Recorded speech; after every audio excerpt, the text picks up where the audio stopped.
here still at the Holy Grail Guitar Show edition 2015, and we are very glad to introduce Mr. Ken Parker, a young but crazy guitar maker.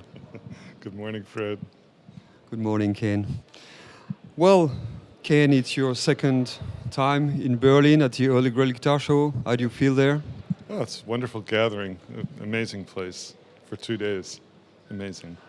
Well, it was crowded yesterday. Did you have some good meetings? Sure, I had some fun people come over, some great players. It was great, great day. You did a lecture, and I know that on this kind of event, now that you're becoming for a long time, you've been a hero for many young makers, and even not that young like me. Many young makers come to visit you and see you just to know everything about what you're making, and sometimes it could be tiring. Well, it's really a big part of why I come to these shows, because the community is a group of wonderful people, and young people need some inspiration, and they have many questions. And we all learn by making our mistakes. Maybe I can stop a couple mistakes. Well, yes. Okay, but of course, I know you understand all this interest of young people. You did a great lecture. Apart from this, did you have some good guitarists playing on your guitar? I heard about one. Oh, absolutely. Yeah, JC was there yesterday and tore it up. It was great.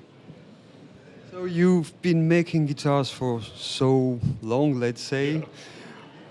I think I know that your first interest in the field of guitar making was already archtop guitars. Yeah. Is that true? That's right. Yeah, I fell in love with the archtop guitar in the early 1970s. When I was taking guitar lessons, my teacher had a wonderful Gibson L12, and it was the best sounding guitar I'd ever heard. So it made me very interested.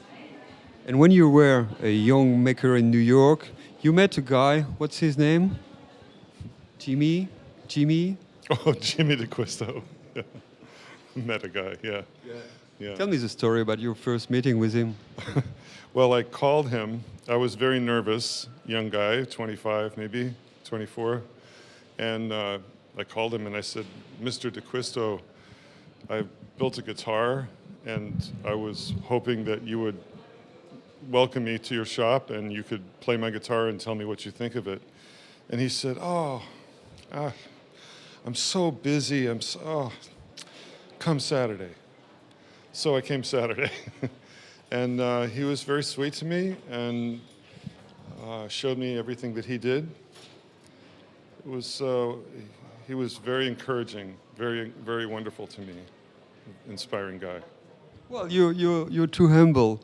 I remember you told me the story that he said, you would be crazy. Oh, yeah. Yeah, he said he liked my first guitar. He said it was the best first guitar he ever saw. And as I left that day, he pointed his finger at me and he said, you're crazy if you stop making guitars. Yeah.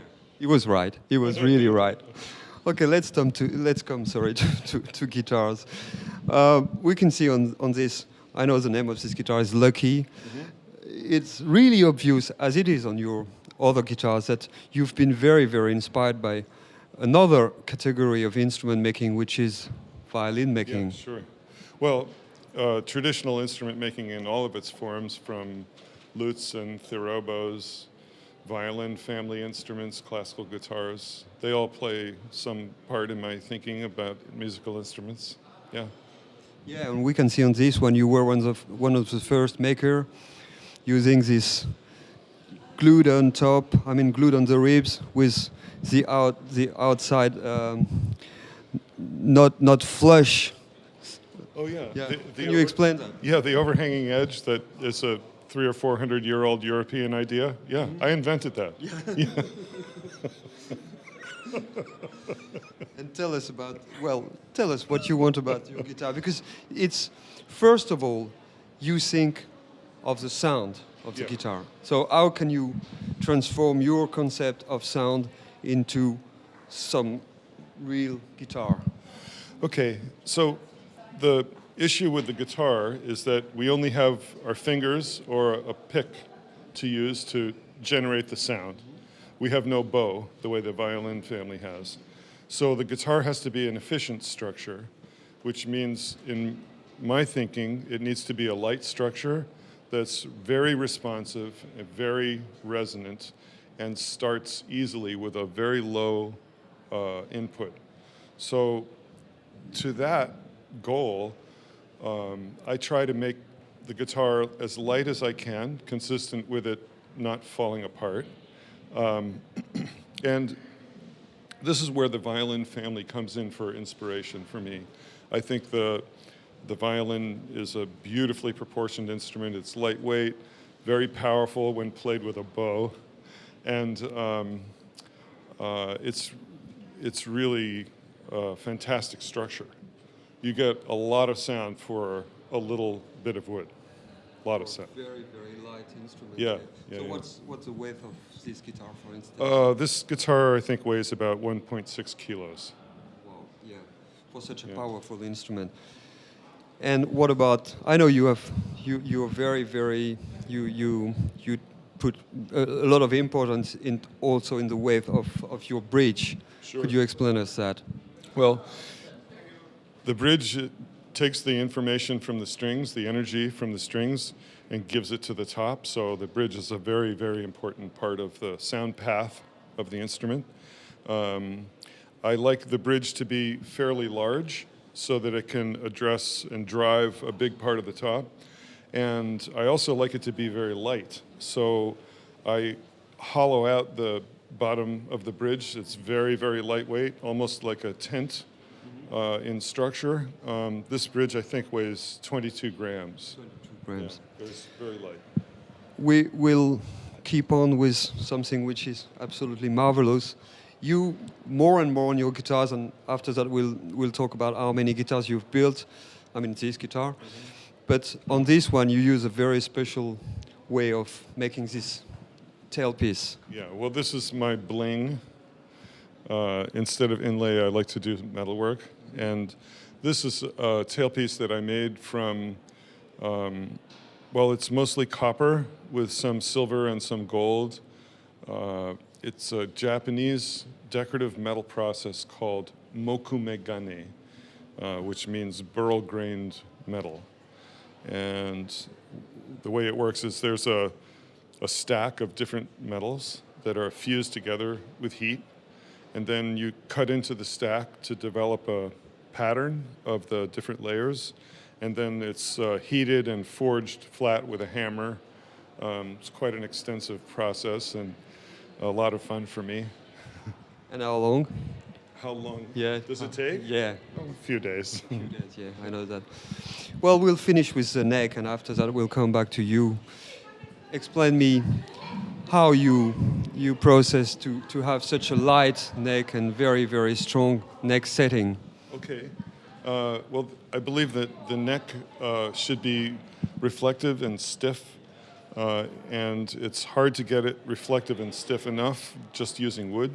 So in my necks, I have used carbon fiber and high-strength epoxy resin to reinforce the wood. So the neck is mostly wood, but it has quite a lot of carbon fibers in it. Making the neck this way with a veneer on the outside, and the center of the neck is a core of softwood, vertical grain Douglas fir spruce, like a spruce. Like a soundboard. Yeah, and a lot of carbon in between the veneer and the neck core. It's a lot of work, but it provides quite a number of advantages. One of them, you can see there's no heel to the guitar, so that when the player is using the guitar, by the time they run out of a place to put their hand, they can really access almost the whole fingerboard easily. So that's one thing. Another thing is that the guitar neck is easy to take off. So you can remove the neck with this wrench. Take the strings off first, of course. If you don't want to take the strings off, then it adjusts the action of the guitar. And I think you may be able to hear that there's very high action now, and the string doesn't change pitch when you Still in adjust it. tune, Still yeah. in tune, yeah. So that's an important thing. Okay, thanks a lot. It would take hours to get really into every details of this guitar, which is just a blast. But tell us how comfortably and reasonably you can build, how many guitars you can build per year. Oh. I like to think that I can build 6 guitars in a year. Sometimes it's not quite 6, but I'll take as long as it takes to make them. I don't care so much about how long it takes, and I'm always making some experiments to try and make them better. So it's a little hard to tell exactly how long. Yeah, I know it's something like between 4 and 6. Yeah. And so, because we need to know that, what is the price for this guitar? Prices start at $30,000 US. 30,000 US dollars. Okay.